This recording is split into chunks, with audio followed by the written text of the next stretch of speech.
ಸಾಮಾಜಿಕ ಜಾಲತಾಣದಲ್ಲಿ 13 ಲಕ್ಷ ಫಾಲೋವರ್ಸ್ನಿಂದ ಅಪಾರ ಜನಪ್ರಿಯತೆ ಹೊಂದಿದ್ದ ಟಿಕ್ ಟಾಕ್ ಸ್ಟಾರ್ 28 ವರ್ಷದ ಶಂಸು ಬೀಬಿ ಅಲಿಯಾಸ್ ಆಯಿಷಾ ಗಿಲಾಮಾನ ಅವರನ್ನ ಗುಂಡಿಕ್ಕಿ ಹತ್ಯೆ ಮಾಡಿರುವ ಘಟನೆ ನಡೆದಿದೆ. ಕಾಶಿ ಎಂದು ಕರೆಯಲ್ಪಡುವ ಕಾಸಿಫ್ ಎಂಬ ವ್ಯಕ್ತಿಯಿಂದ ಬೀಬಿಗೆ ಕರೆ ಬಂದಿತ್ತು. ತಕ್ಷಣ ಹೊರಗೆ ಬರುವಂತೆ ಆತ ತಿಳಿಸಿದ್ದರಿಂದ ಬೀಬಿ ತಂಗಿ ಅಸೀಮಾ ಮತ್ತು ಸಹೋದರ ನೈಮತ್ತುಲ್ಲಾ ಅವರೊಂದಿಗೆ ಮನೆಯಿಂದ ಹೊರಟಿದ್ದರು.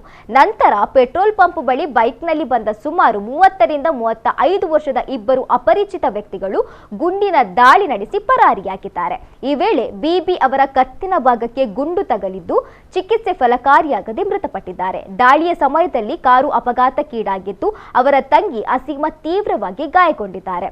ಶಂಸು ಬೀಬಿ ಅವರಿಗೆ ಕೌಸರ್ ಮತ್ತು ಜಾವೇದ್ ಅಲಿಯಾಸ್ ಶಾಹೀನ್ ಎಂಬ ಇಬ್ಬರು ವ್ಯಕ್ತಿಗಳೊಂದಿಗೆ ಹಣಕಾಸಿನ ವ್ಯವಹಾರಕ್ಕೆ ಸಂಬಂಧಿಸಿದಂತೆ ವಿವಾದವಿತ್ತು ಎಂದು ಅವರ ತಂದೆ ಆರೋಪಿಸಿದ್ದು, ಶಂಸು ಬೀಬಿ ಅವರನ್ನ ಹತ್ಯೆ ಮಾಡಿರುವುದು ಇದೇ ವ್ಯಕ್ತಿಗಳಾಗಿರಬಹುದು ಅಥವಾ ಅವರ ಸೂಚನೆಯ ಮೇರೆಗೆ ಅಪರಿಚಿತರು ದಾಳಿ ನಡೆಸಿರಬಹುದು ಎಂದು ಅವರ ತಂದೆ ಶಂಕಿಸಿದ್ದಾರೆ.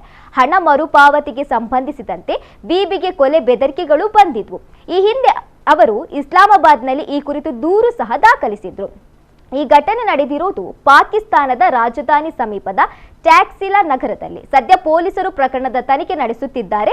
ಡಿಜಿಟಲ್ ಲೋಕದಲ್ಲಿ 13 ಲಕ್ಷಕ್ಕೂ ಹೆಚ್ಚು ಫಾಲೋವರ್ಸ್ ಹೊಂದಿದ್ರು ಅವರ ಅಂತಿಮ ಸಂಸ್ಕಾರದಲ್ಲಿ ಪಾಲ್ಗೊಂಡಿದ್ದು ಕೇವಲ 10 ರಿಂದ 12 ಜನ ಮಾತ್ರ ಎಂದು ವರದಿಯಾಗಿದೆ.